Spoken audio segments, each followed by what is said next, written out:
ஆண்டவர் இயேசு சிலுவையில் பேசிய 6வது வார்த்தை யோவான் 19:30. இயேசு காடியை வாங்கின பின்பு முடிந்ததென்று சொல்லி தலையை சாய்த்து ஆவியை ஒப்பு கொடுத்தார்.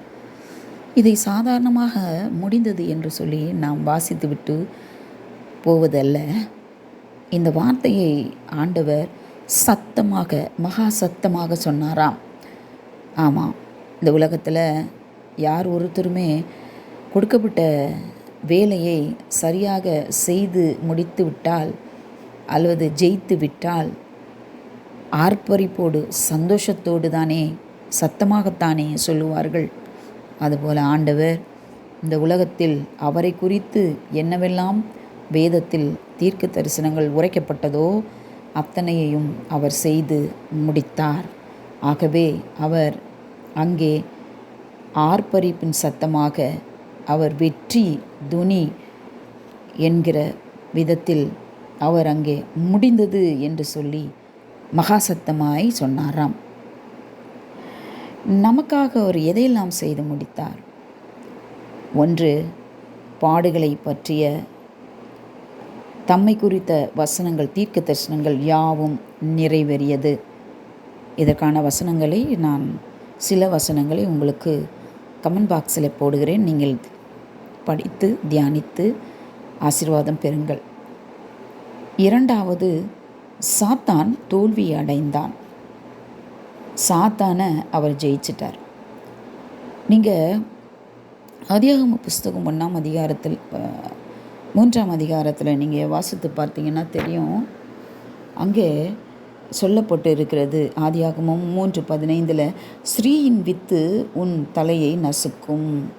ஸ்ரீயின் வித்து பாருங்கள், அவர் ஒரு ஸ்திரீயின் வித்தாகத்தான் இந்த உலகத்திற்கு வந்தார்.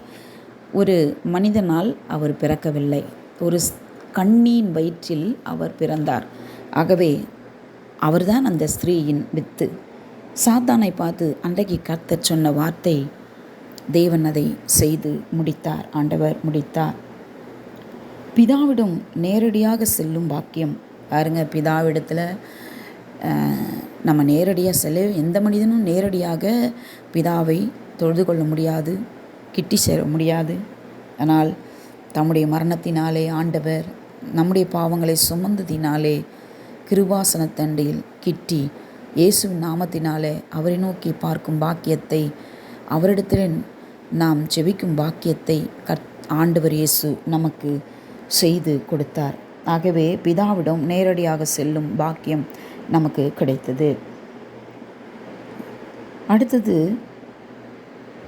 யூதர்கள் மற்ற புற இனத்தவர்கள் என்கிற பாகுபாடு ஒழிந்தது இல்லையா? நம்ம நாமளும் ஒட்ட வைக்கப்பட்ட ஒலிவ மரக்கன்று என்று தான் சொல்லுவார்கள் மற்ற புறஜாதிகளை இல்லையா? உண்மையான ஒலிவ மரக்கன்று ஆண்டவருடைய தெரிந்து கொள்ளப்பட்ட சந்ததி. ஆனால் ஆண்டவர் அவர்களுக்கும் நமக்கும் ஒரு ஒருமைப்பாட்டை ஏற்படுத்தினார். பிரிவினை திரையை அவர் கிழித்து போட்டார். ஆகவே யூதர் புற ஜாதி என்கிற அந்த திரை கிழிந்தது. நான்காவது, பிதாவிடம் நேரடியாக செல்லும் பாக்கியம் கிடைத்தது.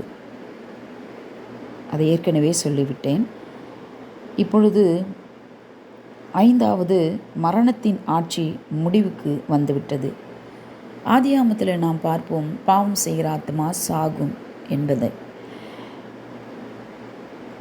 பாவம் செய்கிற ஆத்மா சாகும். இப்போது நம்மேல் நிறைய பாவங்கள் சுமத்தப்பட்டது. முற்பிதாக்களின் பாவங்கள், சாபங்கள் எல்லாம் இருந்தது. அதனால் மரணம் நம்மை எப்பொழுதும் ஆளுகை செய்யும்படி நம்மை தொடர்ந்து கொண்டே இருந்தது. ஆனால் ஆண்டவருடைய அந்த சிலுவை பாடுகளுக்கு பின்பு இப்பொழுது அந்த மரணத்தின் ஆட்சி முடிவுக்கு வந்துவிட்டது. ஆறாவது, பாவத்தின் வல்லமை அகற்றப்பட்டது. பாவம் இனி நம்மை மேற்கொள்ள முடியாது. இனி நீங்கள் எதையுமே யாருக்குமே சொல்ல வேண்டாம். உன் பெற்றோர்கள் செய்த பாவம் அல்லது நீ செய்த பாவம், அதனால தான் நீ இப்படி இருக்க, அதனால தான் உனக்கு இந்த தண்டனை, தயவுசெய்து அந்த வார்த்தையை சொல்லாதிருங்கள். ஏனெனில் பாவத்தின் வல்லமையை ஆண்டவர் இயேசு அகற்றிவிட்டார். ஆகவே நீங்கள் இந்த வார்த்தையை சொல்லி ஜெயத்தை பெற்றுக்கொள்ளுங்கள். அடுத்ததாக மரண பரியந்தம் கீழ்ப்படுதலை கற்றுக் கொடுத்தார். அவர் சிலுவையின் மரண பரியந்தம் பிதாவுக்கு கீழ்ப்படிந்த பிள்ளையாக இருந்தாராம். அது மாத்திரமல்ல, தன்னை பெற்றெடுத்த தன் தாய்க்கும் கீழ்ப்படிந்தவராய் ஆதரவும் அரவணைப்பும் கொடுக்கிறவராய் இருந்தார். அது நமக்கு ஒரு முன்மாதிரியாக அவர் வாழ்ந்து போயிருக்கிறார். அடுத்தது, எல்லாருடைய பாவத்துக்கும் கட்டாயம் பாவ கடனை தீர்க்கணும் இல்லையா?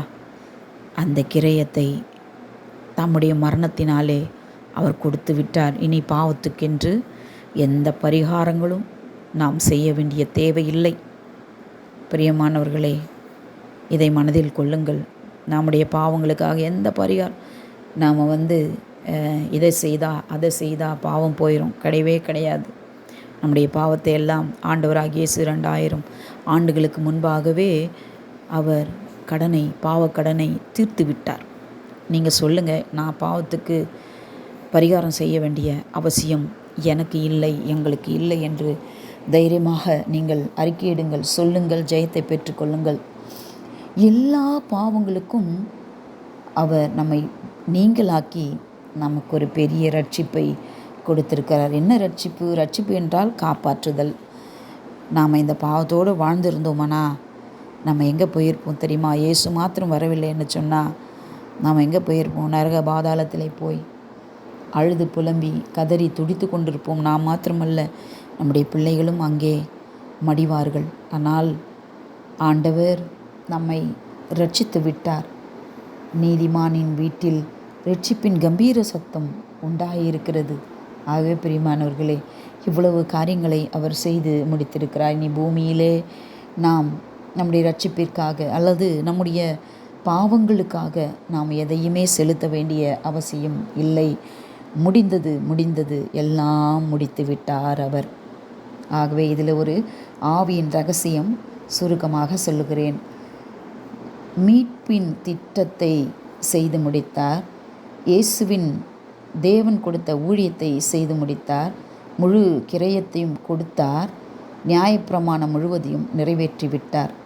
அந்த நியாயப்பிரமாணத்தை பார்த்திங்கன்னா, யாத்ராம புஸ்தகம் 20ஆம் அதிகாரம் முதல் அப்போஸ்தலர் 1 வரை உள்ள எல்லா நியாய பிரமாணங்களையும் அவரே நிறைவேற்றி முடித்தார் நமக்காக. அடுத்தது, சாத்தானின் கிரியைகளை முற்றிலும் அழித்து விட்டார் இயேசு.